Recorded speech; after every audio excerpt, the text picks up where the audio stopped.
ठीक है। Yes yes sir, sir लिखवा यस सर। दीजिए, मेरे को भी थोड़ा हो जाएगा कि जो ठीक लिखे मैंने कि हाँ नहीं, नहीं। बिल्कुल बिल्कुल बिल्कुल बिल्कुल। देखिए मैडम, सुनिएगा मेरी बात को ध्यान से आप सभी लोग। आप भली भांति तरीके से जानते भी हो कि यूजीसी नेट का जो एग्ज़ाम या डेट सीट है, और ख़ासकर सोशल वर्क की अगर हम बात करें तो वो आ चुका है। 17 दिसंबर को ही आ चुका था, आज 19 दिसंबर है।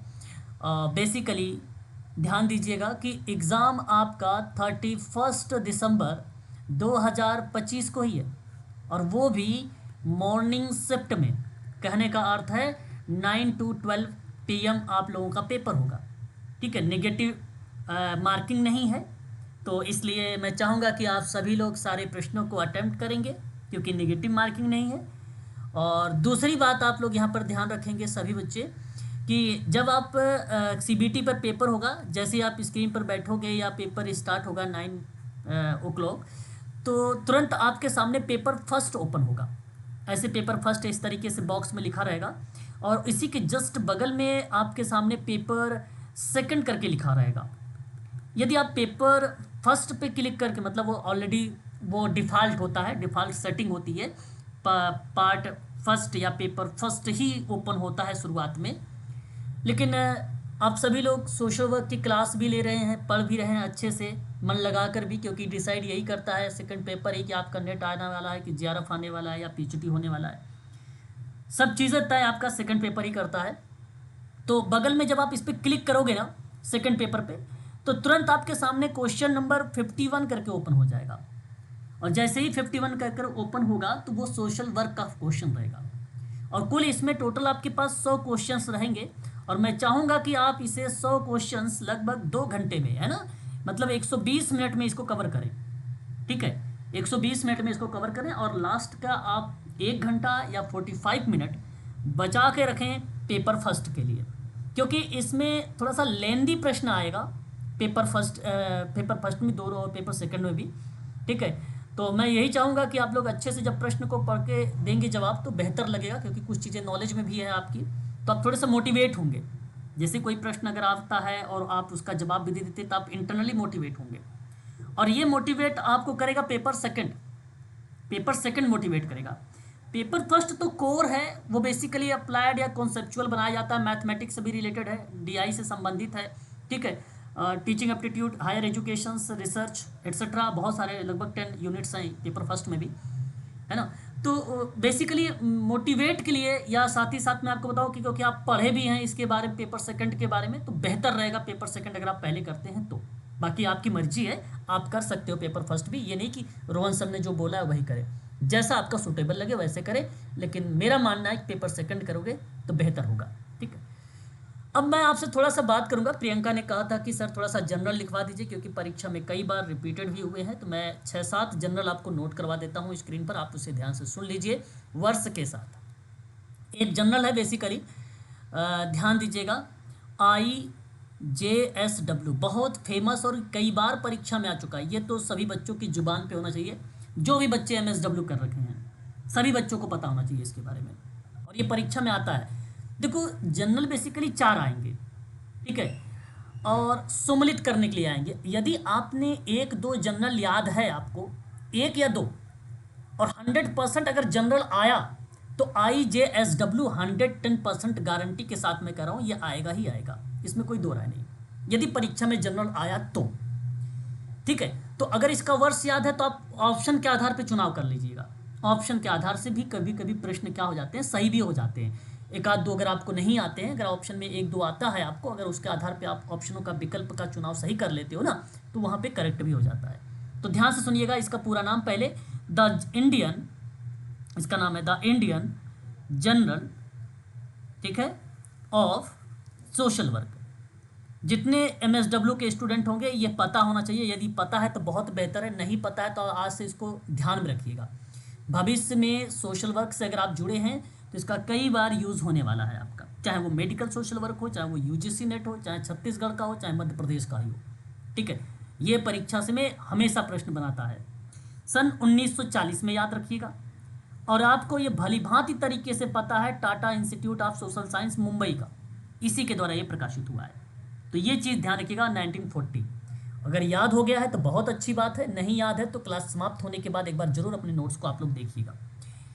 दूसरा एक सोशल चेंज के आधार पे है, बट सोशल चेंज के आधार पे नहीं पूछा जाता है, ठीक है, मैं आपको बता दे रहा हूँ। दोनों बेसिकली क्या है, सिमिलरिटी है सोशल चेंज से।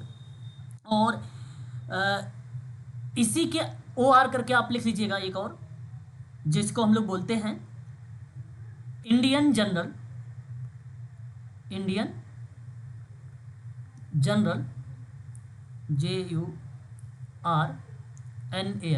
General of social development. ये दोनों समझो भाई हैं, IJSW और Indian journal of social work, ठीक है। ये बेसिकली 1971 में लाया गया, बट किसके अकॉर्डिंग, तो काउंसिल ऑफ सोशल डेवलपमेंट के अकॉर्डिंग। आप ऐसा कहिएगा, लिख लीजिएगा काउंसिल ऑफ, ठीक है, काउंसिल ऑफ, ठीक है, यही बच्चे कंफ्यूज होते हैं, काउंसिल ऑफ सोशल डेवलपमेंट, ठीक है। अच्छा, काउंसिल ऑफ सोशल डेवलपमेंट या काउंसिल फॉर सोशल डेवलपमेंट की बात करता हूँ तो ये 1971 का है, न्यू दिल्ली, यहाँ पर लगा के चलिएगा, ठीक है, न्यू दिल्ली 1971। तो ये दो जनरल जो मैंने आपको शुरुआत में बताए हैं, वेरी वेरी मोस्ट इंपॉर्टेंट, और मैं चाहूँगा कि इसको ध्यान में रखिए, ये परीक्षा में आपको देखने को मिलेंगे, ठीक है, ये काफ़ी इंपॉर्टेंट माने जाते हैं। इसके अलावा अगर हम बात करते हैं तो एक और जनरल पर चर्चा कर लेते हैं, ठीक है, एक और जनरल पर चर्चा करते हैं हम लोग। आपने नाम सुना होगा Indian journal of public administration, परीक्षा में अभी तक आया नहीं है, ये हो सकता है ये आए, Indian journal of public administration, ठीक है। आपने IIPA, ये क्या है मैं बताता हूँ, इंडियन इंस्टीट्यूट ऑफ पब्लिक, ठीक है, इंस्टीट्यूट ऑफ पब्लिक एडमिनिस्ट्रेशन, कहाँ, न्यू दिल्ली। तो न्यू दिल्ली का इतना फेमस ये नहीं हुआ है, ठीक है, बट ये 1955 में आया था, 1955 में इसको दर्शाया गया था, ठीक है, ये एक ध्यान रखिएगा। एक वेलफेयर वाला है ना, एक वेलफेयर का है, मैं आपको वो भी नोट करवा देता हूँ, काफ़ी इंपॉर्टेंट है वेलफेयर वाला, सोशल वेलफेयर के आधार पे, सोशल वेलफेयर जनरल आप कह लीजिए, सोशल वेलफेयर, ठीक है,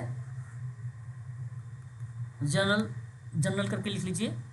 और इसके अंतर्गत आपने नाम सुना होगा CSWB के बारे में, ठीक है, सेंट्रल सोशल वेलफेयर बोर्ड, है ना, इसी को कहते हैं। गवर्नमेंट ऑफ इंडिया इंडिया 1954 में भी लग रहा है, बट ध्यान दीजिएगा आप लोग, अगर जनरल के संदर्भ में आएगा तो मे भी, ऐसे मैं पॉसिबिलिटी बता रहा हूँ, ऐसा नहीं कि आप 100% मान लीजिए कि आएगा, ठीक है, लेकिन दोनों, पहला और दूसरा जो मैंने शुरुआत में लिखवाया है, ये मैं गारंटी के साथ कह सकता हूँ कि ये परीक्षा में आपके आ सकता है ना। एक और लिख लीजिए, जनरल फॉर रूरल डेवलपमेंट, ठीक है, जनरल फॉर रूरल डेवलपमेंट, ठीक है भाई। इसमें आप ध्यान रखिएगा NIRDPR के बारे में, ये क्या है बता रहा हूँ। N बेसिकली देखिए, ध्यान से सुनिएगा, N का मतलब है नेशनल, I का मतलब है इंस्टीट्यूट, ऑफ लगाकर यहाँ पर R का अर्थ दर्शाइएगा रूरल, D से डेवलपमेंट, एंड P से पंचायती, R से राज, पंचायती राज। ये कहाँ का है तो मैं आपको बता दूं, ये हैदराबाद का है। कहाँ का है, हैदराबाद का है, ठीक है, हैदराबाद। और लगा दीजिएगा सभी लोग 1982 का वर्ष यहाँ पर, ठीक है, इस प्रक्रिया में आप हैदराबाद को भी यहाँ पे ध्यान में रख सकते हो। तो यहाँ पर आपको ध्यान रखना है JIJSW के बारे में, सोशल वेलफेयर के बारे में, और रूरल डेवलपमेंट जनरल के बारे में, ठीक है। मुझे लग रहा है कि ये तीन जो अभी रूरल डेवलपमेंट लिखा है यहाँ पे हैदराबाद वाला, ये तो मुझे ऐसा लग रहा है कि ये 3 परीक्षा के लिए बहुत इम्पोर्टेंट माने जाते हैं, ठीक है। और आशा भी करता हूँ कि शायद आप लोगों ने इस चीज़ को नोट भी कर लिया होगा, बहुत ही बेहतर है आप सभी लोगों के लिए, ठीक है। इसके अलावा Lucknow university journal of social work का एक है, हालांकि इसमें ना जैसे एक होता है, आपने सुना भी होगा, वॉल्यूम करके आता है, वॉल्यूम फर्स्ट सेकंड थर्ड करके ऐसे आता है परीक्षा में। लेकिन यूजीसी नेट क्या करता है, 2 चीज़ें पूछता है, या तो शुरुआत पूछेगा या तो लास्ट पूछेगा, 2 ही चीज़ पूछता है नेट, बीच में नहीं आता है, खासकर जब वर्षों की बात होती है। तो ऐसी परिस्थिति में जहाँ बहुत सारे वर्ष दर्शाए गए हों, तो उस प्रक्रिया में यूजीसी नेट या जो भी पेपर बनाते हैं वो या तो पहला पूछते हैं या तो आपसे लास्ट पूछते हैं। तो मैं आपको बता रहा हूँ लखनऊ के बारे में थोड़ा सा, ठीक है, उसको भी नोट कर लो, ठीक है। यहाँ पे देखिएगा लखनऊ, ठीक है, यूनिवर्सिटी जनरल, ठीक है, जनरल ऑफ सोशल वर्क, ठीक है। हालांकि इंस्टीट्यूट या पब्लिशर की बात अगर मैं करता हूं तो ये डिपार्टमेंट ऑफ सोशल वर्क ही आता है, यूनिवर्सिटी ऑफ लखनऊ का ही, ठीक है, उसी के द्वारा प्रकाशित। लेकिन अभी तक 1, 2, 3 प्रकाशित वर्ष ना ही इसका कहीं किताब में मिला है, ना ही नेट पे भी मिला है, कहीं पर भी नहीं इसको मिला है 1, 2, 3 को। तो इसलिए इसका वर्ष 1968 माना गया, क्योंकि ये वॉल्यूम 4 था, वॉल्यूम 4 था, 4 वाले का, ठीक है। और उसके बाद देखो मैं बता दूं आपको, 5वां एक आया था 1969 में, फिर उसके बाद छठा आया था 1979 में, छठा, ठीक है। और 7वां 8वां की बात अगर हम करते हैं तो 1991 में दर्शाया गया, ठीक है। और 9वां और 10वां यहाँ पे लिखिएगा, यही चल रहा है 10वां वाला, तो ये 1992 का वर्ष याद रखिएगा। तो मैं चाहूँगा कि लखनऊ वाले में मैं रेड से सर्कल कर रहा हूँ कि 1968 याद रखिए और 1992 याद रखिए। ये 2 डेट आप थोड़ा सा ध्यान में रखेंगे तो अच्छी बात रहेगी आप सभी लोगों के लिए। हो सकता है मे बी कि ये प्रश्न आपके लिए बहुत ही बेहतर माना भी जाए अगर परीक्षा में आ गया तो। वहीं अगर हम बात करते हैं यूनिवर्सिटी ऑफ लखनऊ की बात में, तो आपने एक नाम सुना होगा कंटेम्पोरेरी सोशल वर्क के बारे में, वो भी एक जनरल ही है, वो भी सुन लो, ठीक है। मैं यहाँ पे उसके बारे में भी लिख देता हूँ, क्या, contemporary social work, institute university of Lucknow, publisher department of social work, ठीक है। समाज कार्य अनुसंधान और शिक्षा के क्षेत्र में एक लेख है ये आप ध्यान रखेंगे इसके संदर्भ में, ठीक है। अच्छा, अगर इसका ईयर्स पूछता है, ठीक है, ध्यान दीजिएगा थोड़ा सा, ईयर्स का मतलब वर्ष है ना, तो क्या जवाब लगाना उचित समझेंगे प्लीज। अगर किसी बच्चे को मालूम है तो प्लीज अपने एक 1962। 1962, अच्छा। और भी कोई बालक जो अपनी विचार प्रकट करना चाह रहा हो?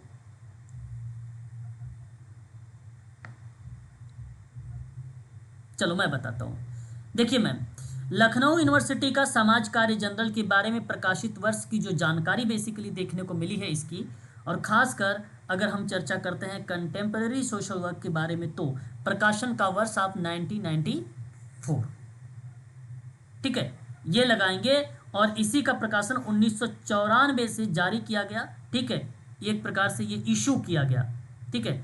और ये आपको वर्ल्ड कैट एक ऑर्गेनाइजेशन वेबसाइट है, ठीक है, आपको मैं बता भी देता हूँ, वर्ल्ड कैट और ORG ये वेबसाइट है। इस वेबसाइट से आप जाके इस जनरल के बारे में भी वहाँ से चीज़ें देख सकते हैं कि चीफ एडिटर कौन है, ISSN कौन है, वॉल्यूम लिस्ट भी आप वहाँ पे जाके देख सकते हो, ठीक है। उसके अकॉर्डिंग मैं आपको बता रहा हूँ यहाँ पे। तो 1994 लगाइएगा मैम, 1962 को आप नहीं लगाइएगा, ठीक है। पर एग्जाम में 62 आ रखा था सर। हाँ तो देखो अभी मैं आपको बताऊंगा, वो अलग जनरल है, वो एडिशन के पार्ट में है ना। 90 जो आप बता रहे हो 1962 को लेकर, वो एडिशन के पार्ट में है। जैसे मैंने आपको बताया अभी एक लखनऊ यूनिवर्सिटी के वॉल्यूम को लेकर, शायद याद आ रहा होगा आप लोगों को कि मैंने उसके कई एडिशन बताए हैं, और परीक्षा के दृष्टिकोण से देखा जाता है एक आप पहले का और एक आपका लास्ट का, ठीक है। तो 19 जो 62 का है वो एडिशन का पार्ट है, ठीक है, एडिशन का पार्ट है, लेकिन कंटेम्प्रेरी सोशल वर्क के दृष्टिकोण से अगर हम बात करेंगे तो ये लास्ट वाला, ठीक है। आप बताइएगा 1994 का। अब 19 जो 62 का है ये मैं आपको बेसिकली व्हाट्सअप पर आपको मैं शेयर कर दूंगा, बता दूंगा कि इसमें क्या है 1962 वाला, ठीक है। बात स्पष्ट है। अभी आपको केवल 1994 रख लीजिए ये, ठीक है। जी सर। जो वो प्रश्न आप पूछ रहे हो उस प्रश्न में कई टाइप के जनरल्स दिए गए हैं, मैं आपको उस जनरल का सॉल्यूशंस बताऊंगा, ठीक है ना। उन जनरल का वो एडिशन के पार्ट है, ये बात ध्यान रखिएगा। जनरल जो है एडिशन के पार्ट में, एक जनरल कई बार आता। अब ये जैसे मैं इंडियन अभी जनरल की बात कर रहा था, Tata institute of social science का ही, ठीक है। तो ज़्यादातर 1940 वाला ही पूछा गया है, ये भी एडिशन का पार्ट है। देखो कोई कोई क्या करता है 3 महीने में जनरल निकालता है, कोई कोई यूनिवर्सिटी 6 महीने में जनरल निकालती है, कोई यूनिवर्सिटी साल भर पे निकालती है। सुना होगा आप लोगों ने, अगर पढ़ा है एमएसडब्ल्यू अच्छे से तो आपको पता होगा कि जनरल ये एक बार निकाल दिया गया है, इसका मतलब ये नहीं कि अब जनरल नहीं निकलेगा। जनरल 6 6 महीने पे भी निकलते हैं, 3 3 महीने भी निकलते हैं, साल साल के बाद भी जनरल निकालते हैं। लेकिन अभी मैंने जो लिखवाया है आपके सामने ये वर्ष, ये परीक्षा के दृष्टिकोण से लिखवाया है कि परीक्षा में ऐसे जनरल पूछे जाते हैं, ठीक है। तो ये आप थोड़ा सा ध्यान में रखिएगा। चलिए आगे बढ़ते हैं। अब हम बात करेंगे, देखिए ये पेपर अगर आप देखें तो जनवरी 2017 का पेपर है ये, और आशा करता हूँ कि शायद आप लोग ये इस क्लास को ज्वाइन भी किया होगा जब मैंने पार्ट 1 करवाया था। कोई ऐसा बच्चा है जो ये पेपर ना किया हो, 1 से लेकर 30 तक के क्वेश्चन पेपर, वो भी जनवरी 2017 का पार्ट 1 मैंने करवा दिया इसका, पार्ट 1 सर मैंने नहीं किया। आप सर लोग मैंने नहीं किया। चलो अच्छा ठीक है। और बाकी बच्चे कर रखे हैं क्या? नहीं सर, मैंने भी नहीं किया। अच्छा आपने भी नहीं किया है, ठीक है। 36 तक इसका हो चुका था पार्ट, ये। हाँ संडे की क्लास हुई थी और ये पार्ट 1 बेसिकली मैं करवा चुका हूँ। अगर आप देखना चाहते हैं तो इसकी प्लेलिस्ट मैंने बना रखा है, जहाँ आपको देखने को मिलेगा 2016 से लेकर 2019 का प्लेलिस्ट। उसमें आप देखिएगा जनवरी 2017 लिखा होगा और पार्ट 1 लिखा होगा, ठीक है। तो आप उस वीडियो को देखिएगा तो आपको 1 से लेकर 30 तक सवाल मिलेंगे। तो टाइम वेस्ट नहीं करेंगे, तो इसका मतलब है कि हम क्वेश्चन नंबर 31 लेंगे, और वो भी पार्ट 2 के रूप में, है ना, पार्ट 2 के रूप में। तो तैयार हो तो बताइए, शुरू करते हैं सवाल अपना। क्वेश्चन नंबर 31 बताइए, स्टार्ट किया जाए ना। जी सर। जी सर। तो चलिए देखिए, यहाँ अगर हम बात करते हैं तो 31 सवाल, ठीक है। आप देख रहे हैं जनवरी 2017 का, ठीक है, सोशल वर्क का, कि निम्न में से कौन जनशक्ति नियोजन का एक मानदंड नहीं है। ये ध्यान रखिएगा आप, जो 31 दिसंबर का पेपर होने वाला है 2025 में ना, ये सवाल का ट्रेंड अधिक होगा, ये अधिकता में आपको मिलेंगे प्रश्न इस तरीके का। तो सवाल पूछा गया कि इनमें से कौन सा नहीं है भाई, आपको अब बताना है इस सवाल का सही विकल्प। सही सर फोर्थ ऑप्शन कार्य। नंबर आप फोर्थ की सर तरफ जा रहे आपकी हैं। आवाज बहुत कम आ रही है। हाँ भाई, सभी के पास मेरी आवाज कम जा रही है क्या? बोल तो नहीं सर आ रही है, क्लियर आ रही है सर, सही आ रही है।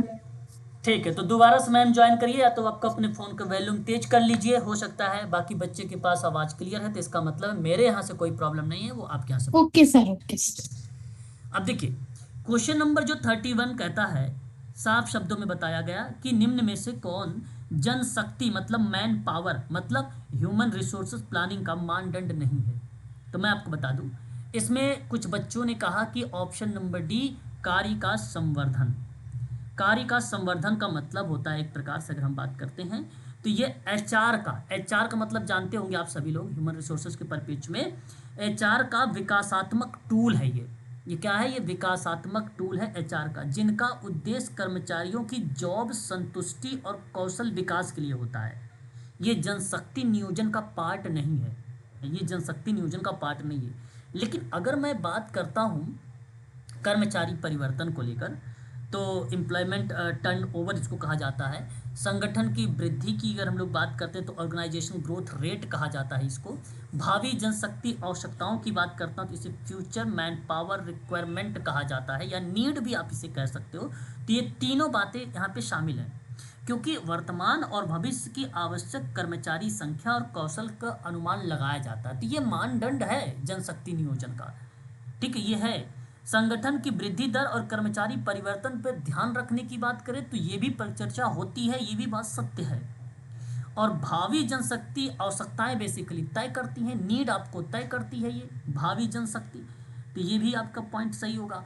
परंतु ये कार्य संवर्धन आपका यहाँ पर ऑप्शन के रूप में नहीं होगा और यही आपका करेक्ट जवाब होगा। क्योंकि यहाँ बेसिकली देखो एक सिंपल बात बताता हूँ, अगर आप लोगों ने कंपनी फैक्ट्री वगैरह में काम किया होगा तो आप लोग सुनते भी होंगे कि कोई एक एचआर होता है ना, एचआर होता है। एचआर क्या करता है, एक टीम के माध्यम से जो भी उनके अंदर आते हैं उनसे काम करवाते हैं, एचआर, है ना, सुना होगा आप लोगों ने, नहीं सुना है तो आप गूगल कर लीजिएगा, आपको मिल जाएगा।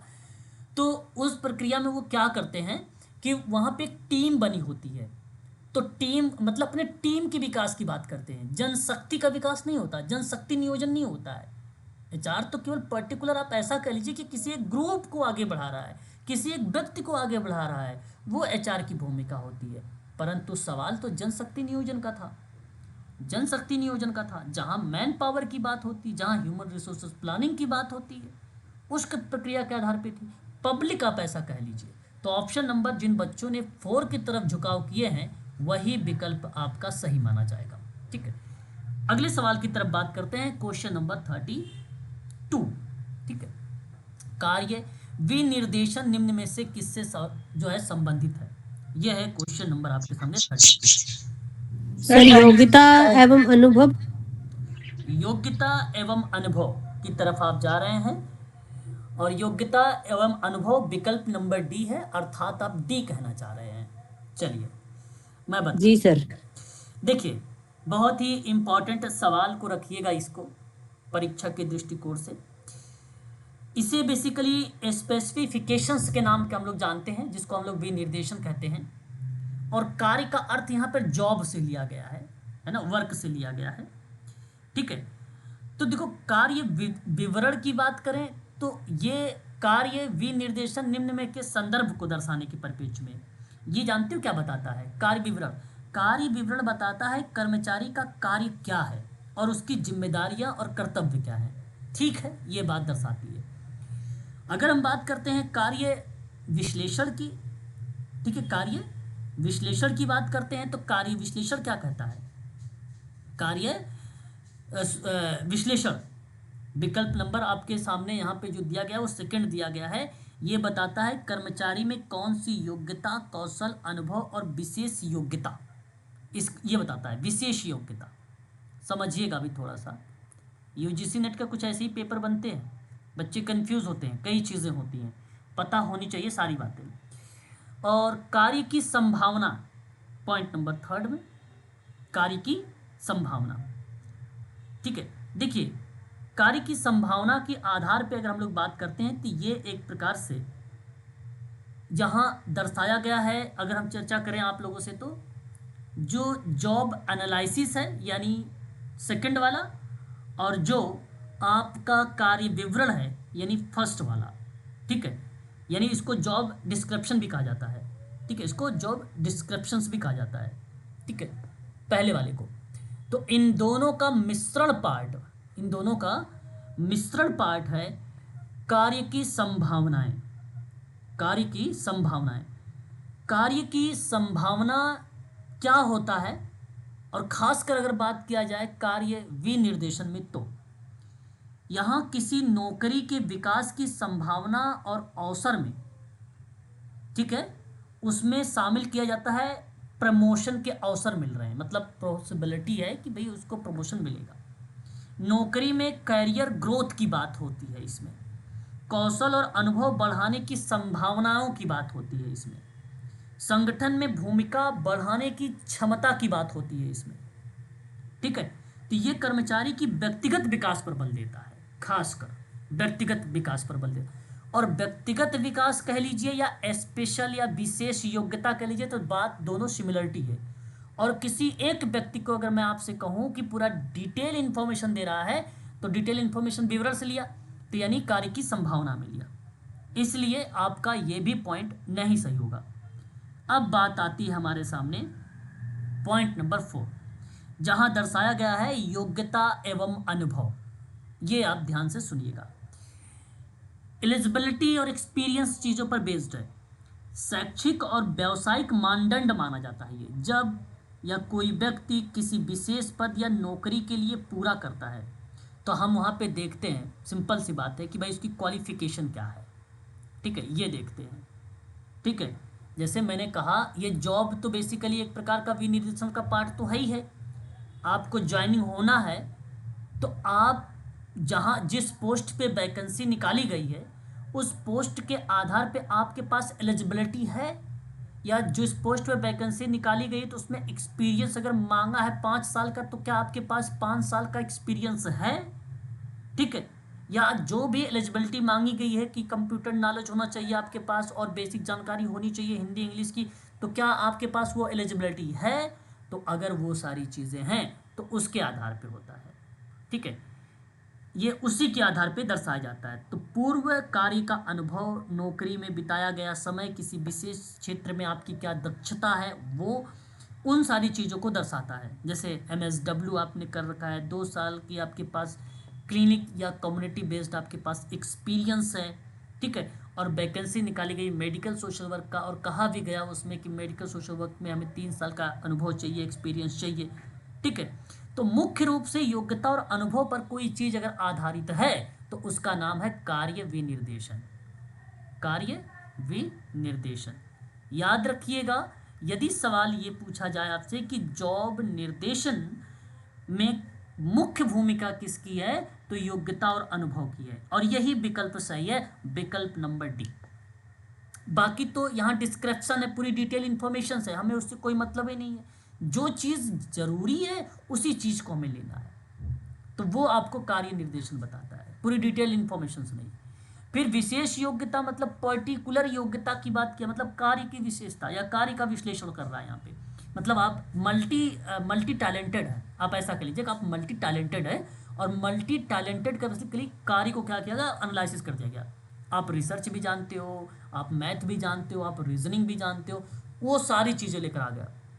कभी भी इस तरह की वैकेंसी होती नहीं, खासकर जो एलिजिबिलिटी होती है उसी का आधार। जैसे मेडिकल सोशल वर्कर है तो केवल सोशल वर्कर जाएंगे, बायो वाले को लेगा नहीं, वो केमिस्ट्री वाले को लेगा नहीं, वो मैथमेटिक्स को लेगा नहीं, सिंपल सी बात है। तो ये चीज़ें भी नहीं होगा जहाँ पे एनालिसिस मल्टी टैलेंटेड की बात समझो आप यहाँ पे कहा जा रहा है।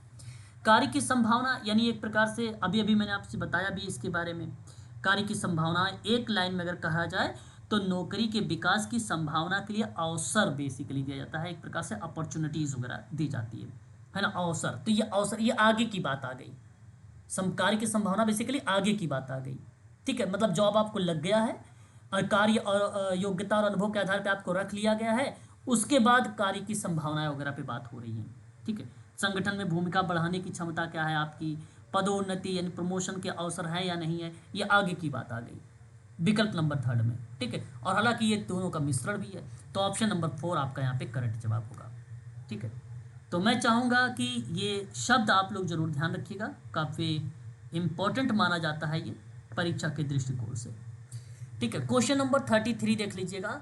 भारतीय संविधान के किस अनुच्छेद में संघ या राज्य के कार्यों के संबंध में सेवाओं और पदों की नियुक्ति के लिए अनुसूचित जातियों और जनजातियों के दावों पर विचार किया गया है? ये सवाल आपके बेसिकली देखने को मिल रहा है, परीक्षा में भी मिल सकता है और यहाँ पर भी देखने को मिल रहा है 33 में।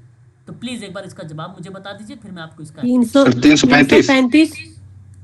ओके, 335 की तरफ सभी बच्चे झुकाव कर रहे हैं। देखिए, देखकर तो पहली बात आप में से कोई भी स्टूडेंट इसका जवाब नहीं देगा, अपने मन से जवाब दीजिएगा, क्योंकि ये आपके पास गोल्डन मौका है। ठीक है, समय बहुत कम है, जितना ज़्यादा ज़्यादा अपने दिमाग का यूज़ करेंगे उतना ही आपका लिए फ़ायदा होगा। ठीक है, क्योंकि मैं तो सारी चीज़ बता ही रहा हूँ यहाँ पे। तो देखिए, भारतीय संविधान में अगर आपने बताया कि अनुच्छेद संघ और राज्य के कार्यों के संदर्भ में उसकी सेवाओं और पदों की नियुक्ति की बात की जा रही है, और खासकर किसकी, SC और ST की, तो मैं आपको बता दूं कि आपने सही विकल्प दिया है यहाँ पे जवाब 335 को। और एक बात जरूर ध्यान रखिएगा, अब ये प्रश्न नहीं आता है, इसमें प्रश्नों में हो गया मॉडिफिकेशन। ठीक है, अब ये प्रश्न की जगह पे समझ लो एक प्रकार से मॉडिफिकेशन। हालांकि ये सार्वजनिक सेवाओं और पदों में अनुसूचित जातियों और जनजातियों के आरक्षण और समान अवसर को सुनिश्चित करने की बात कही गई है 335 में, और ये 100% सही बात है। अब इस प्रश्न की जगह ये प्रश्न ने स्थान ले लिया अनुच्छेद 330 वाला। 330 में आप ये ध्यान रखिएगा कि लोकसभा में अनुसूचित जाति और जनजाति के लिए आरक्षित सीटों के बारे में बताया गया है। 330 में ये बात आप लोगों को ध्यान में रखना होगा, काफ़ी इंपॉर्टेंट माना जाता है 330। अब 330 के बेसिकली जैसे क्लॉज होते हैं, क्लॉज का मतलब होता है उपखंड एक प्रकार से, ठीक है। तो उपखंड सेकंड में अगर हम बात करते हैं तो ये कहा है कि यदि आवश्यकता हो तो संख्या में परिवर्तन किया जाएगा। 330 के 2 में कहने का अर्थ क्या है मेरा, कि केवल संसद में प्रतिनिधियों से संबंधित है, सरकारी सेवाओं या नियुक्तियों से संबंधित चीज़ों को दर्शाया जाएगा। मतलब संसद में SC ST आप यहाँ पर लिख लीजिए, संसद में SC अनुसूचित जाति अनुसूचित जनजाति SC ST आप यहाँ पे कर लीजिए, ये आपको यहाँ पे दर्शाएगा 330 में, ठीक है। 335 बेसिकली क्या होता है, अभी अभी ये सवाल ही बता रहा है आपको कि भाई सेवाओं और पदों की नियुक्ति की बात करता है। सरकारी सेवाओं की नियुक्ति में अनुसूचित जाति अनुसूचित जनजाति के आरक्षण वगैरह के बारे में चर्चा की गई है और ये बात सही भी है, ठीक है। वहीं अगर हम लोग बात करते हैं तो हमारे सामने एक और विकल्प आता है, ठीक है, जैसे विकल्प नंबर 16 यानी अनुच्छेद 16, सामान्य आरक्षण और समान अवसर के लिए लेकिन सीधे सेवाओं से अनुसूचित जाति और जनजाति के दावों का विवरण नहीं देखने को मिलता है, परंतु यह आरक्षण और समान अवसर की बात करता है 16। अनुच्छेद 164 के 1 में बात करता हूं तो यह राज्य में मुख्यमंत्री और मंत्रियों की नियुक्ति से संबंधित है, यह आप ध्यान रखिएगा, परीक्षा में अभी तक ये भी नहीं आया हुआ है। तो इस प्रश्न में ये थोड़ा सा इंपॉर्टेंट है, आर्टिकल एक बार फिर देख लीजिएगा 330 और 335, ठीक है।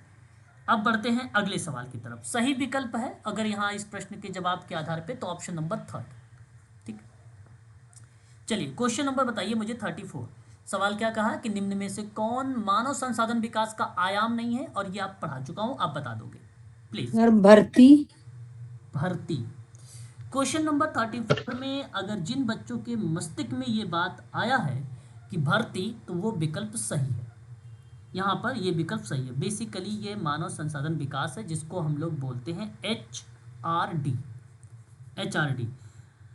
देखो HRD के अंतर्गत कार्य निष्पादन मूल्यांकन होता है जिसको हम लोग परफॉर्मेंस अप्रीजल कहते हैं, और कैरियर विकास के लिए योजना यानी कैरियर डेवलपमेंट एंड प्लान कहते हैं, और ट्रेनिंग, एक ट्रेनिंग होता है, ये भी एक प्रकार से उसका पार्ट है, ठीक है। तो ये 3 चीज़ों को आप ध्यान में रखिए, ये चीज़ें हैं, ठीक है, इसके संदर्भ में ये दर्शाई गई हैं। परंतु भर्ती जो शब्द है ये HRD का आयाम नहीं है, या तो टाइपो या एक अप्रासंगिक शब्द है इस प्रश्न में, इस प्रश्न के आधार पे एक अप्रासंगिक आप इसे वर्ड कह सकते हो, जो कि इससे दूर दूर तक रिलेट नहीं करता है, इससे कोई संबंध नहीं रखता है।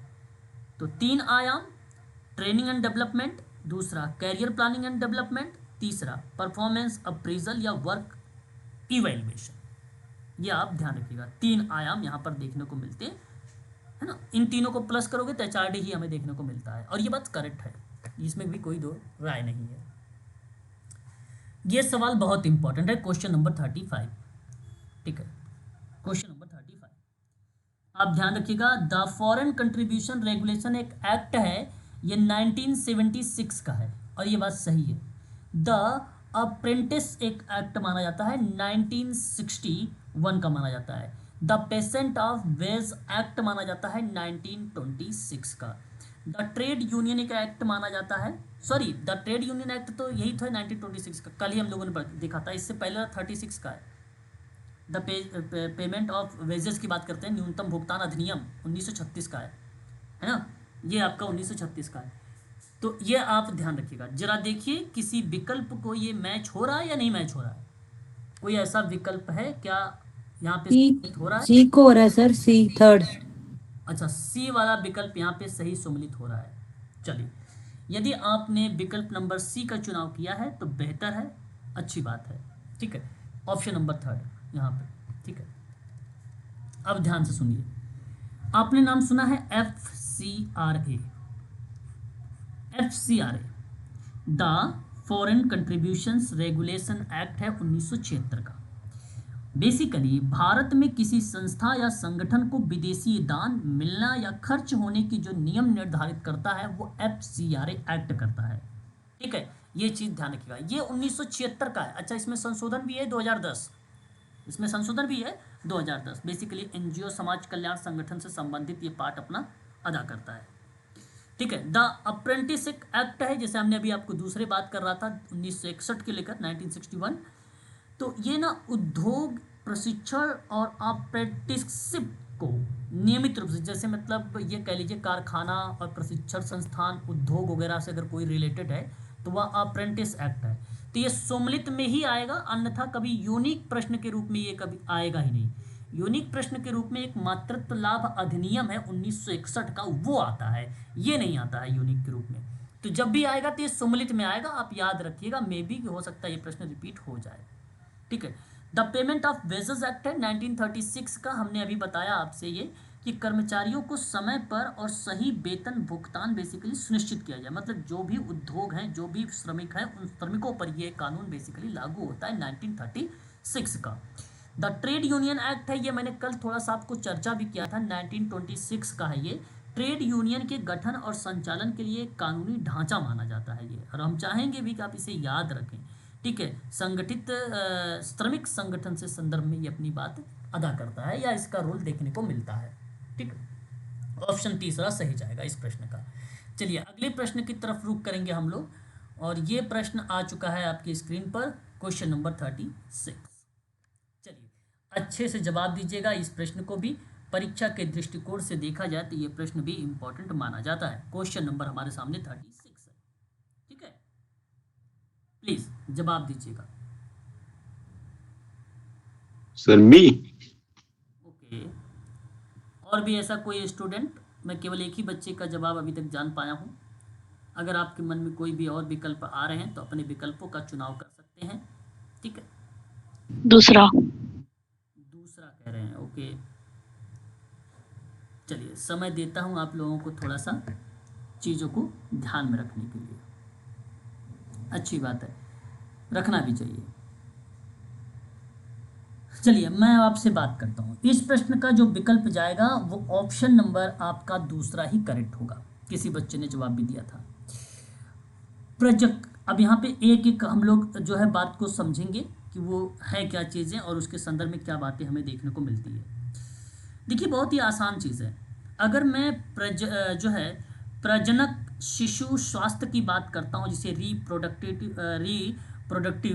एंड चाइल्ड हेल्थ की बात करता हूँ, तो इसके बारे में ये सीधा सीधा कहता है कि महिलाओं और बच्चों का स्वास्थ्य और कल्याण को सुनिश्चित करेगा।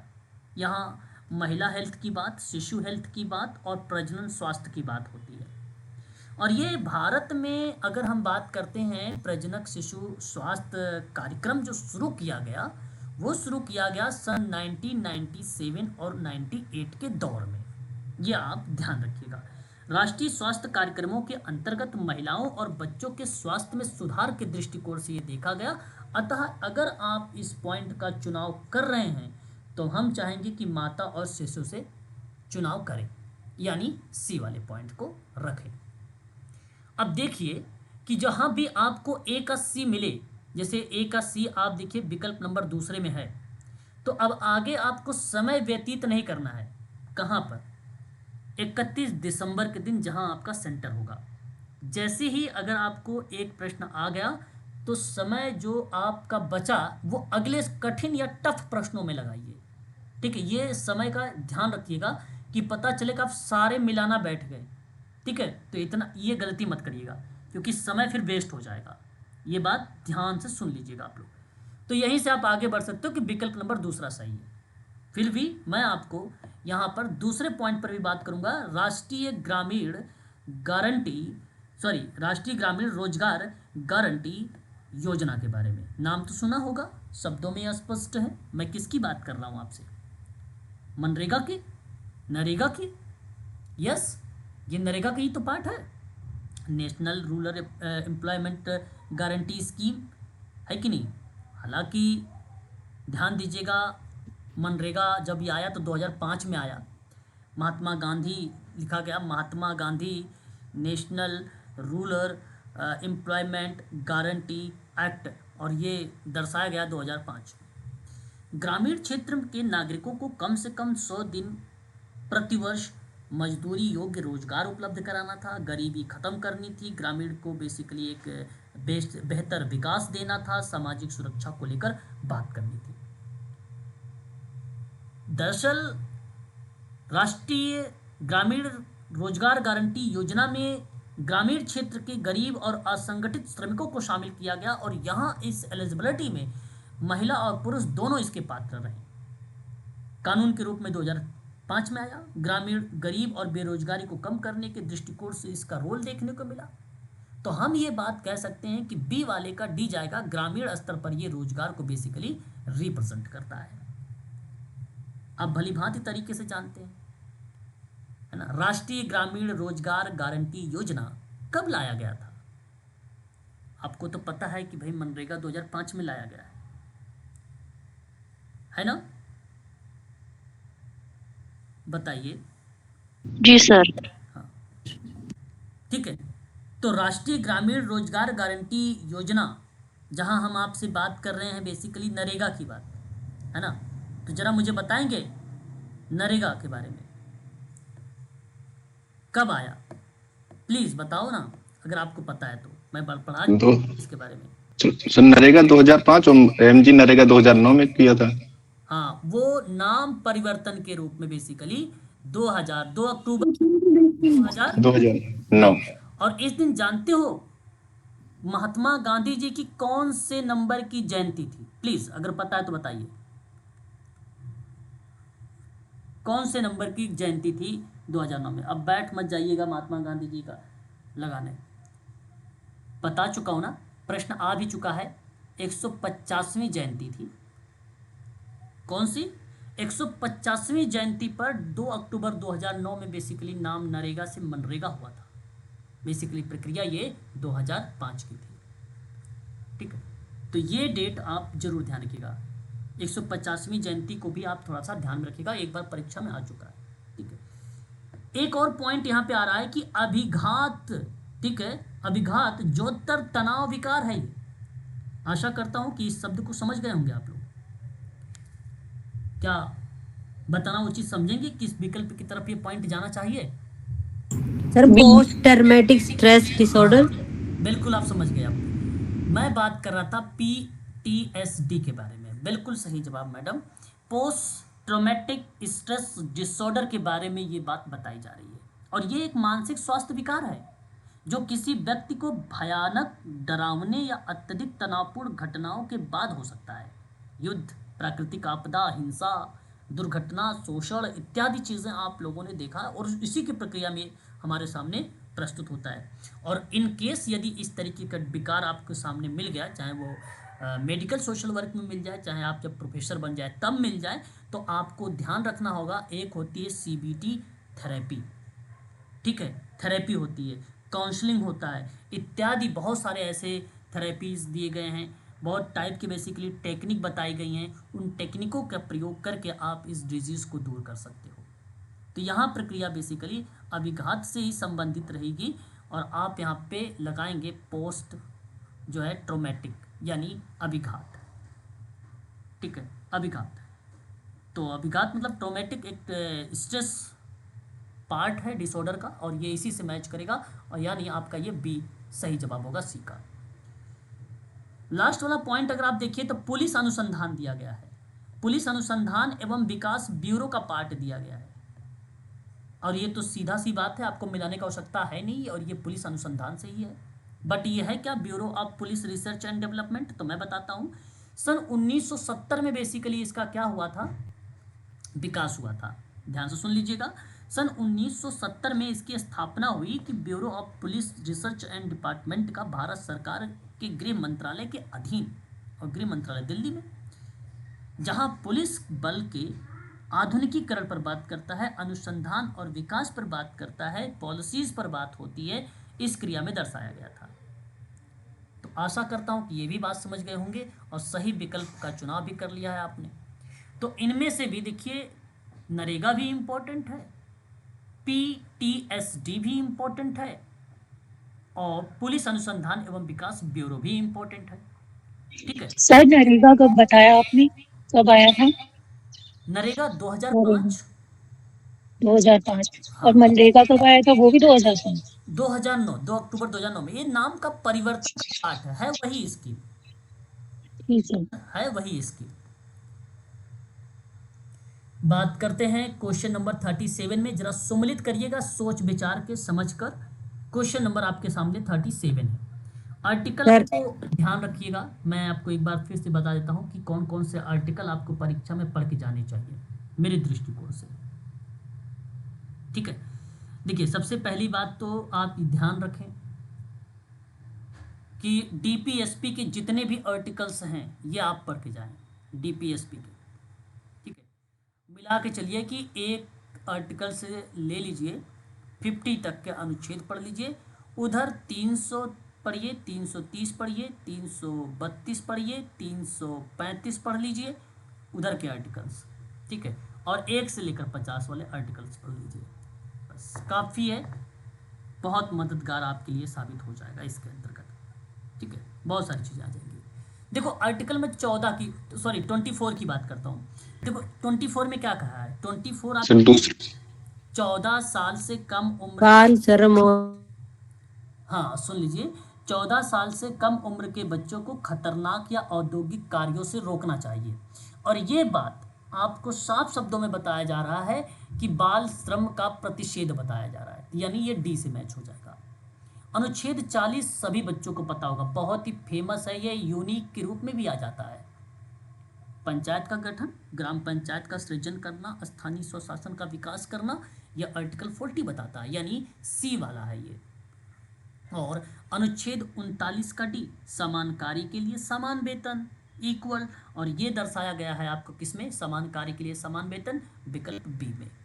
और अनुच्छेद 32 जहां रिट जारी होता है, जहां रिट जारी होता है, आर्टिकल 32 की बात हो रही है ना, प्लीज बताइए। जी सर, सुप्रीम कोर्ट के लिए ना। हाँ, जहां बेसिकली अगर हम बात करते हैं सुप्रीम कोर्ट को लेकर तो वो आर्टिकल 32 के थ्रू, और हाई कोर्ट आर्टिकल 22, बोलिए 226 वेरी गुड, 226, बहुत बढ़िया। तो रिट जारी करता है हाई कोर्ट। तो यहाँ बेसिकली नागरिकों के अधिकारों का प्रवर्तित करने के लिए एक उपचार का पार्ट है, ये मैच करेगा। ठीक है, और मैंने आपको बताया भी है रिट 5 प्रकार के होते हैं। ठीक है, ध्यान से सुन लीजिए। एक है हैबियस कॉर्पस, ठीक है, दूसरा है मंडमस, तीसरा है प्रोहिबिटेशंस, और चौथा है क्यू वाडरो, और पांचवा है सर्टियोरारी। ठीक है, ये 5 टाइप के होते हैं। अवैध हिरासत से मुक्ति की बात हैबियस करता है, कोई सरकारी कार्य करवाने का आदेश मंडमस करता है, दूसरा वाला। प्रोहिबिशन की बात करते हैं या प्रोहिबिशन की बात करते हैं तो निचली जो अदालत है, जो अथॉरिटी है, उसके गलत कार्यों पर रोकने की बात करता है, ये तीसरा। चौथा क्यू वार्डरों की बात करते हैं तो सरकारी पद पर किसी व्यक्ति के अधिकार की जांच करने की बात करता है, चौथा। और सर्टियो रारी की बात करते हैं तो ये निचली अदालत या अथॉरिटी के निर्णय को सुप्रीम कोर्ट में चुनौती देता है। तो ये 5 प्रकार की चीज़ें हैं, इसे आपको ध्यान रखना है। किस व्यक्ति ने इसे हृदय या आत्मा का संविधान कहा है, क्या बता सकते हैं? किस? बाबा भीमराव अम्बेडकर। भीमराव अम्बेडकर। बिल्कुल सही जवाब, डॉक्टर भीमराव अम्बेडकर। फिलहाल इस विकल्प का चुनाव करिए, ये कौन सा ऑप्शन सही आया है यहाँ पे? सेकंड। ठीक है, ऑप्शन नंबर डी। ठीक है, तो आपने अगर यहाँ पे डी का चुनाव किया है, सॉरी विकल्प नंबर सेकंड का अगर आपने चुनाव किया है तो सही विकल्प है आपका ये। अगले सवाल की तरफ रुख करेंगे हम लोग। देखिए अगला सवाल भी सम्मिलित से ही संबंधित होगा। ये रहा क्वेश्चन नंबर यहाँ पे 38। अच्छा सवाल है, आपको इसका जवाब बताना है। प्लीज एक बार विचार करिए कि कौन सा इस विकल्प या इस प्रश्न का विकल्प सही माना जाएगा। फिलहाल सर जजमानी का तो प्रथा का तो जाती जाएगा। अच्छा जी, और भी सर बी वन आंसर। चलिए ठीक है, मैं बताता हूँ। क्वेश्चन नंबर 38 में आप सभी लोगों का शायद आई थिंक विकल्प बी की तरफ जा रहा है, सेकंड ऑप्शन, है ना? यही कहना चाह रहे हैं आप? सर नहीं, वन फर्स्ट जाएगा सर, जजमानी अच्छा, प्रथा अच्छा। के हिसाब से वन मेरा आंसर फर्स्ट है। जाएगा। अच्छा, जजमानी प्रथा आप बता रहे हो जाति से? जाति सर। हाँ चलो ठीक है। जजमानी प्रथा यदि आपने जाति को लगाया है तो सही लगाया है, गलत नहीं है आपका, ठीक है। यहाँ पे सही जवाब होगा जाति। अच्छा देखो, जजमानी प्रथा भारतीय ग्रामीण समाज में जाति आधारित सामाजिक और आर्थिक संबंध से दर्शाता है, इसलिए जजमानी प्रथा को यहाँ पे रखा गया है। भारतीय ग्रामीण समाज में हो ना, ये तो है ना कि नहीं? अब फलाने जाति, अब शहर में ये सब नहीं देखते हैं जाति कौन सी है, जी सर, ये गांव में ही होता है ये मोस्टली। सब गांव में ही हमें देखने को खासकर ज़्यादा चीज़ें मिलती है। अच्छा, दूसरी बात करते हैं अति सुसंगत की बात। अति सुसंगति किस शब्द को आप रिप्रेजेंट करना उचित समझेंगे? अप्रतिमानता।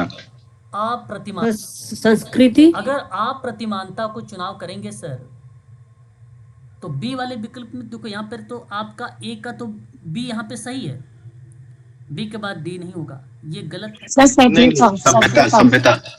हाँ, अब यहाँ पर आप जा रहे हो कि यहाँ जो अति सुसंगत पार्ट रिलेट होगा वो आपकी कल्चर को डिफाइन करेगा, यानी संस्कृति को। अब संस्कृति क्या था देखो, बहुत अगर हम बात करते हैं, आपको ध्यान से सुनिएगा। दूसरी एक चीज़ और यहाँ पे, सॉरी यहाँ आपसे अगर हम बात करेंगे, संस्कृति जो है ना, ये भौतिक संस्कृति का पार्ट है, ये भौतिक संस्कृति का पार्ट है। संस्कृति जो है आपका, ये जो 4 वाला पॉइंट है आपका, 4 वाला भौतिक संस्कृति है, और भौतिक संस्कृति रिलेट कराएगी संस्कृति का एक पार्ट है ये। तो इसलिए मैं आप सभी से कहूँगा कि भौतिक संस्कृति जैसे वस्तुएं हो गई, उपकरण हो गया, निर्माण हो गया, और सांस्कृतिक वस्तुएं हो गई, ठीक है, तो उन चीज़ों को दर्शाती है। तो इसलिए चौथे का अब देखिएगा आप सभी लोग, कहीं पर ए है, चौथे का ए, चौथे में ए तो ऑप्शन नंबर है ही नहीं यहाँ पे, ठीक है। तो यहाँ पे विकल्प बेसिकली कूट गलत दिया गया है, ये में है ना सर। कूट सर फिर गलत हो जाएगा क्योंकि जजमानी तो हाँ, जाति अब ही सुनिएगा आता आप है। सभी लोग, कूट गलत है, कूट गलत है, ठीक है, याद रखिएगा, कूट गलत दिया गया है प्रश्न में। ये 2017 का पेपर है भाई, इसमें आंसर में बेसिकली ये कूट जो है गलत है।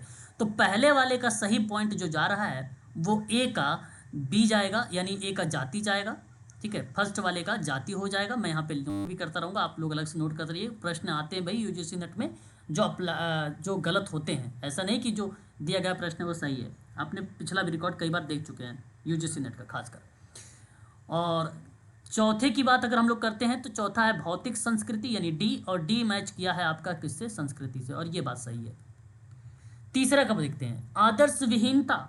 आदर्श विहीनता सभ्यता है सर। आदर्श विहीनता क्या शब्द है यहाँ पे?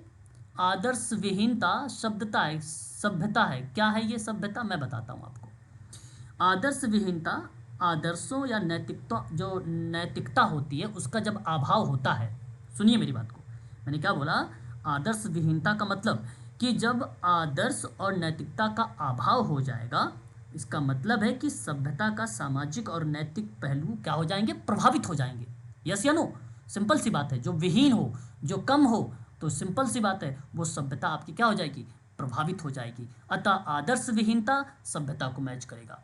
और अति सुसंगति की बात अगर हम लोग करते हैं, सेकंड वाले पार्ट को, अति सुसंगति जो होता है वो प्रतिमानहीनता। किसी बच्चे ने जवाब भी दिया था अप्रतिमानहीनता का पहली बार, और ये सही जवाब आया, ठीक है। अप्रतिमानहीनता क्या है? अति सुसंगत क्या है? अति सुसंगत का अर्थ होता है अत्यधिक अनुशासन। यही ना होता है भाई। देखो मैं कह रहा हूं कि शब्दों का संधि विच्छेद करना सीखो। अति सुसंगत का मतलब होता है अत्यधिक अनुशासन या अनुकरणीय, है ना, जो दर्शाता है अप्रतिमानता को, अप्रतिमानता को। और अप्रतिमानता से जब मेल कोई चीज खाती है तो वही शब्द कहलाता है अति सुसंगत, है ना। सर अप्रतिमानता क्या होता है? बिल्कुल यही मैं बताने जा रहा हूँ, अप्रतिमानता, ठीक है। एक नाम आप लोगों ने सुना होगा, ठीक है। अगर मैं आपसे कहूँ अप्रतिमानहीनता के बारे में, जहाँ नाम भलीभांति तरीके से आप जानते हैं मर्टन का और दुर्खिम का भी, दोनों विद्वान उस अप्रतिमानहीनता में आते हैं, जिसको एनोमी कहा जाता है इंग्लिश में। परंतु यहाँ अप्रतिमानहीनता जो शब्द दर्शाया गया है, जिसका कोई सामान या तुलना ना हो, जिसका कोई सामान या तुलना ना हो, यानी अनोखा हो, यानी उत्कृष्ट हो, वो होता है अप्रतिमानता। कोई उससे कंपेयर नहीं हो रहा है, कोई तुलना नहीं हो, अपने आप में यूनिक है, अद्वितीय है।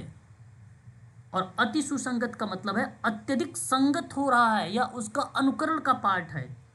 इस प्रश्न में सीधा ये प्रश्न बनाया गया है कि कौन सा पॉइंट है जो उस चीज़ों को प्रभावित करेगा। एक मतलब अपोजिट ऐसा कह लीजिए, जिसे मैं कहा, सिंपल सी बात आपको बता रहा हूँ कि मैंने कहा जजमानी प्रथा को लेकर। अब जजमानी प्रथा आप जानते हो भारतीय ग्रामीण समाज में है। अब इससे क्या होगा, यहाँ भारतीय ग्रामीण समाज में ना जाति आधारित सामाजिक आर्थिक जो संबंध है वो होता है प्रभावित। इसका भाव ये था।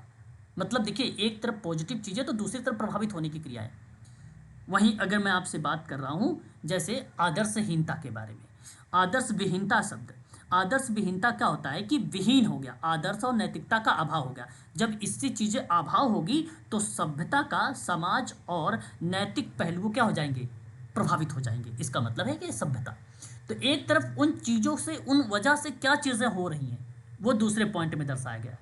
विकल्प यहाँ पर जो हो रहा है, जैसे अगर मैं आपसे कहूँ कि पहले का जो मैच हो रहा है वो आएगा ए, यही ना हो रहा था, नहीं पहले का ए नहीं है, पहले का क्या है भाई, जाति यानी बी, यानी बी, बोलते भी रहो यार, पहले का बी। यस सर, बी है। पहले का बी हो जाएगा। और दूसरे का क्या हो जाएगा आपका, दूसरे का आपका हो जाएगा ए। दूसरे ए का सर। आपका अति सुसंगत है मैडम, अति सुसंगत हो जाएगा डी। डी। डी, यानी डी। और तीसरे का क्या हो जाएगा आपका, आदर्श विहीनता यानी सी। और चौथे का क्या हो जाएगा आपका ए। तो ये जो विकल्प है ये विकल्प बनना चाहिए, ठीक है, ये विकल्प होना चाहिए। यूजीसी नेट में कुछ प्रश्न आते हैं, थोड़ा सा ऑप्शन ऊपर नीचे हो जाता है, ठीक है, ऐसे प्रश्न। और ये प्रश्न बेसिकली यही इसका सही तर्क है, इस प्रश्न का यही सही तर्क है। कोई और मैच करके देख लीजिए आप तो नहीं मैच होगा, ये बात ध्यान रखिएगा। करके भी देखेंगे तो भी नहीं मैच होगा आपका। यूजीसी नेट में एक आध प्रश्न आ जाते हैं मिस्टेक के रूप में। चलिए अगले सवाल की तरफ रुक करेंगे, क्वेश्चन नंबर 39। सर्वे का मतलब आप जानते हो, सुमिलित करना इस सवाल में भी। सर्वे का अर्थ जानते हैं, सर्वेक्षण। जी सर, प्रश्नावली। हाँ ओके, क्वेश्चन नंबर 39 है। क्या किस ऑप्शन की तरफ झुकाव हो रहा है आप सभी का, मैं बताता हूँ। चलो, अगर मैं आपसे बात करता हूँ सर्वेक्षण को लेकर, है ना, अगर इस प्रश्न में अगर आप सभी से मैं सर्वे की बात कर रहा हूँ, सर्वेक्षण की बात कर रहा हूँ, तो किन शब्दों से रिलेट होगा?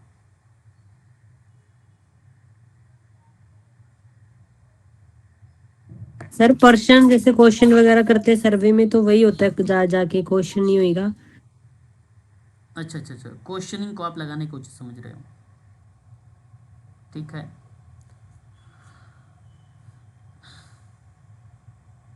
चलो मैं बताता हूँ, ध्यान से सुनिए।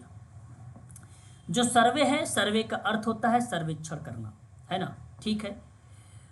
सर्वे में आमतौर पर डेटा संग्रहण के लिए प्रश्नावली का हम लोग प्रयोग करते हैं, है कि नहीं। जैसे हमने कहा नहीं कि घर में कितने बच्चे हैं या कितने महिला हैं, कितने पुरुष हैं, ठीक है, घर में किसके पास कौन सी प्रॉब्लम है, ये हमारे पास एक प्रकार से प्रश्नों की सीरीज ऑलरेडी साथ में होती है।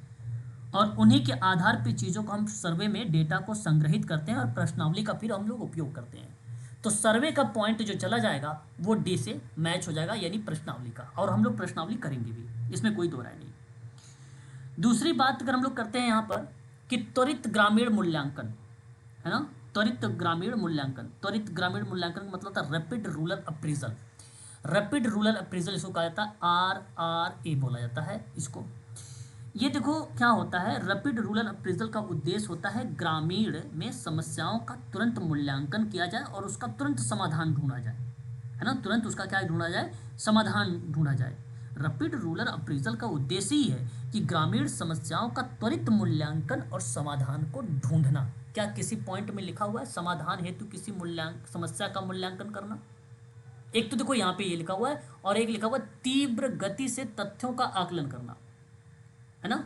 एक पॉइंट ये भी लग रहा मुझे समझ से, ये भी विकल्प के अगर हम बात करेंगे तो सर उस हिसाब से तीव्र गति वाला ही होगा, तीव्र गति वाला, बिल्कुल, क्योंकि ऑप्शन के हिसाब से। हाँ ऑप्शन जी। त्वरित है, त्वरित का मतलब ही क्या बनेगा? तीव्र तथ्यों का संकलन करना। अच्छा, जब भी हम डेटा को संकलित भी करेंगे तो समस्या के समाधान के लिए ही करेंगे, ये भी बात ध्यान रखिएगा। अच्छा, ये ऑप्शन देने का मतलब समझ रहे हो क्या है? ये जो एक और किसी समस्या का मूल्यांकन करने की बात कहा है ना, पीआरए का नाम सुना है? PRA, RRA, PRA. VRA। हाँ, तो पीआरए का मतलब था पार्टिसिपेटर रूरल अप्रीजल। तो ये भी वही, भागीदारी अधिगम। हाँ ये भी वही है कि ग्रामीण समुदाय में भागीदारी के समय रेखा को और संसाधनों का मूल्यांकन करता है एक प्रकार से, है ना। उन्हीं चीजों को ये दर्शाता है। सर, उसके हिसाब से अधिगम उपागम। ओके, अधिगम उपागम नहीं समझ पाया मैं, फिर से बताए। सर तीसरे का बी। अच्छा, तीसरा तो देख लेता हूँ। तीसरा क्या कहता है? भागीदारी अधिगम उपागम, यानी पार्टिसिपेटरी लर्निंग अप्रोच है ये, ठीक है, लर्निंग अप्रोच। हाँ, अब देखो ये तीनों बात सही कह रहे हो आप। दूसरा, तीसरा और चौथा, ये तीनों बातें समस्या का मूल्यांकन से संबंधित है। समस्या तीनों बातों में क्या होती है कि भाई उनकी समस्याओं का समाधान किया जाए और उसका मूल्यांकन किया जाए। बेसिकली तेजी से कोई जानकारी डेटा को कलेक्ट करने के संदर्भ को दर्शाती है। अब यहाँ पर आपको प्राथमिकता देना है। कभी कभी हमें सारे विकल्पों को पढ़ के ही ऑप्शन को चुनना होगा। कभी ये सवाल इसी था, ऐसे ही था कि चारों अगर मैं एक एक करके लगाता भी चलता ना तो वहाँ पे ऑप्शन गलत हो जाता, वहाँ पे ऑप्शन गलत हो जाता। तो लर्निंग से संबंधित है। लर्निंग का मतलब यहाँ पर आप अगर प्राथमिकता दीजिएगा तो समाधान हेतु किसी समस्या के मूल्यांकन से दीजिएगा इसका।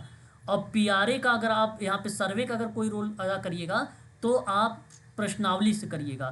त्वरित से अगर कोई आप ऑब्जर्वेशन से करिएगा तो ये गति, तीव्र गति, मतलब त्वरित का मतलब होता है गति, यहीं से पकड़ लीजिएगा तो आपके पास 2 ही पॉइंट केवल रह जाएंगे, ठीक है। तो और अधिगम तो आपको पता चल गया कि समाधान हेतु किसी समाधान का मूल्यांकन हो जाएगा। टाइम लाइन एक शब्द देखिए यहाँ पर है, time line. Time line basically क्या है? ये पीआरए है, ये पीआरए से है। अब कैसे है मैं आपको बताता हूँ, ध्यान से सुनिएगा।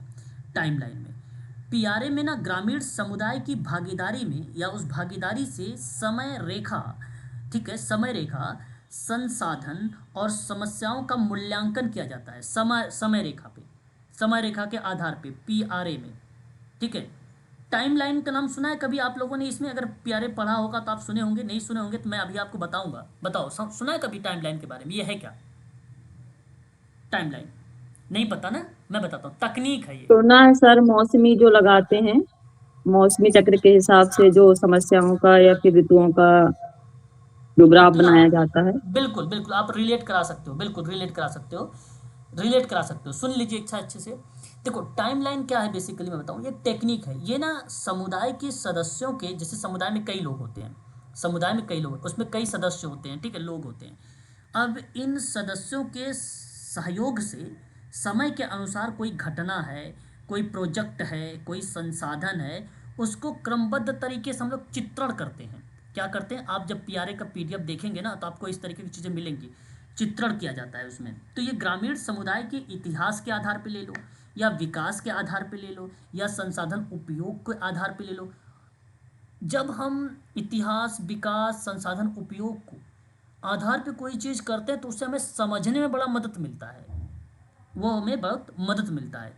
रोल इसका यही होता है कि किसी गांव या क्षेत्र में इतिहास और विकास क्रम का विश्लेषण किया जा रहा है। यहाँ पे टाइमलाइन मतलब कोई घटना इतने समय के बीच में हुआ, ठीक है, कोई क्रिया, जैसे आप अभी कह रहे थे ऋतुओं को ले लो तो चक्र में चलता है ऋतु, मौसम। कैलेंडर को ले लो, जनवरी दिसंबर है, दिसंबर के बाद फिर जनवरी आएगा, फिर एक दिन दिसंबर आएगा, ये चक्र चल रहा है, ऋतु, मंथ, डेज, ये चक्र के रूप में है।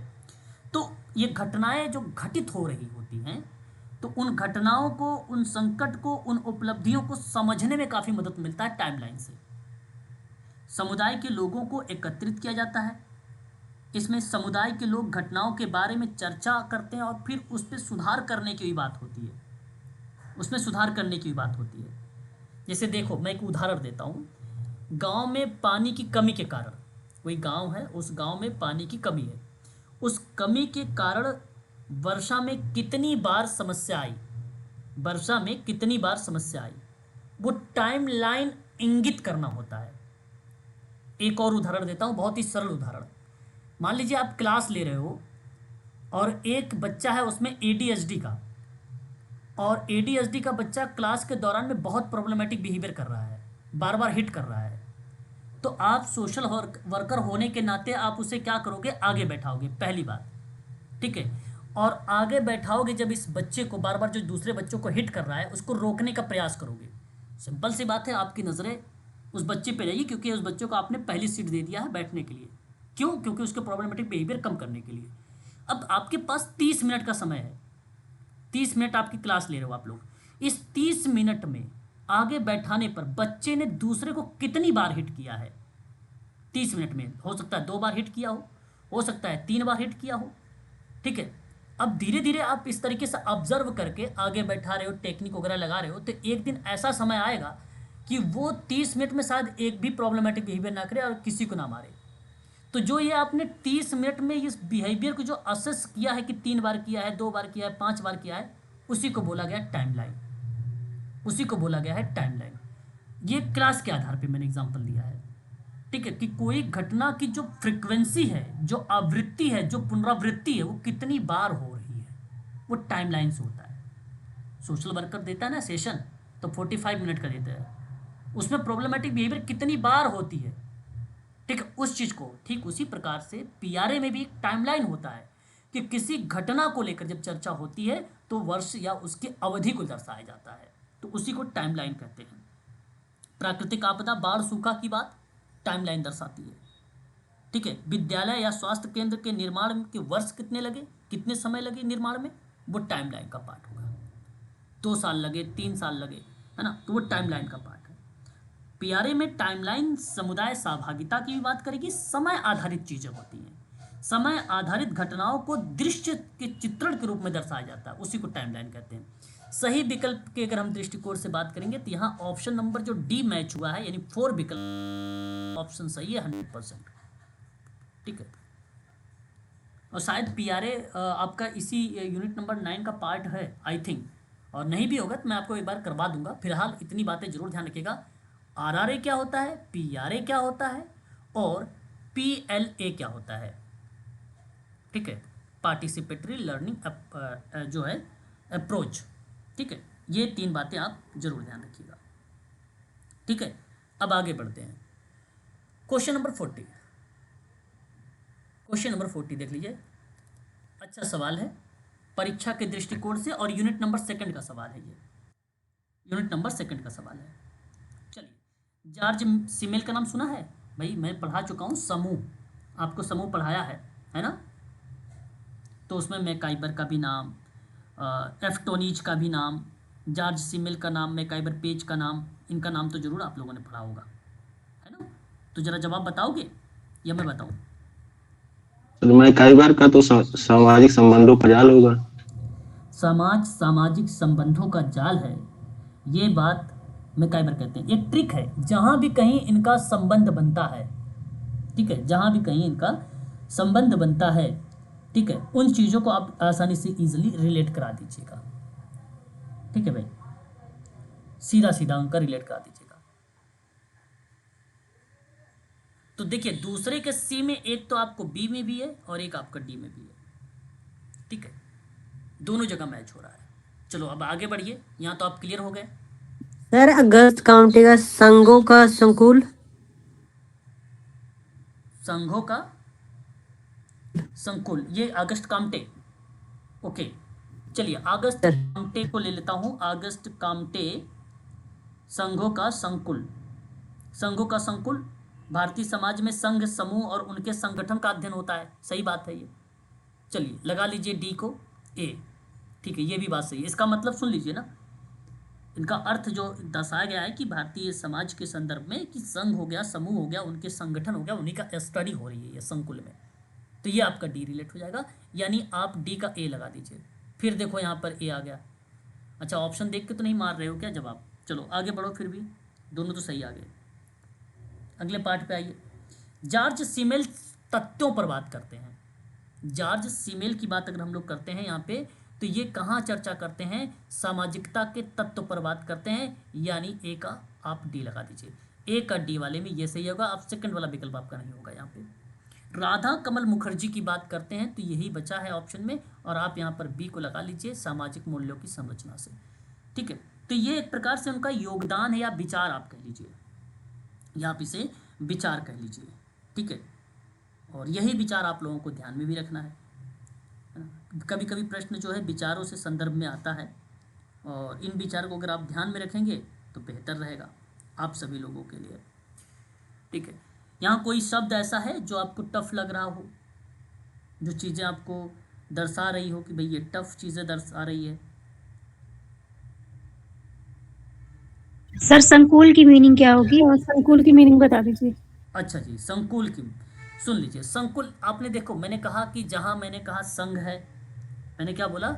मैंने आपसे बोला कि संघ है, समूह है, ठीक है, या मान लीजिए किसी या कोई वस्तु है या कोई व्यक्ति है, ठीक है, या विचार का समूह है कोई, मतलब जैसे ग्रुप में डिस्कशन हो रहा है, संघ में कोई डिस्कशन हो रहा है, उसमें कोई विचार है, उन चीज़ों का एक संग्रह है, उन संग्रह को संकुल कहा गया। उन संग्रह को, जैसे मैंने बोला फूलों का समूह, फूलों का समूह, हम उन्हें क्या बोलेंगे? फूलों का संकुल बोलेंगे। क्या बोलेंगे?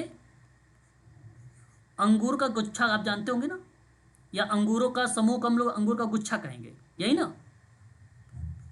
ठीक है, तो जैसे कोई चीज़, जैसे अगर मैं आपसे ये कहूँ कि ढेर सारे छोटे छोटे संघ हैं, एनजीओ हैं, ऑर्गेनाइजेशन है, समूह है, वस्तु हैं, व्यक्ति हैं, उनके विचार हैं, उन सभी चीज़ों का एक समूह है, उन चीज़ों का एक समूह है, और उन समूहों को बोला जा रहा है संकुल, है ना? उन समूहों को बेसिकली क्या बोला जा रहा है? संकुल। ठीक है, संघों का संकुल।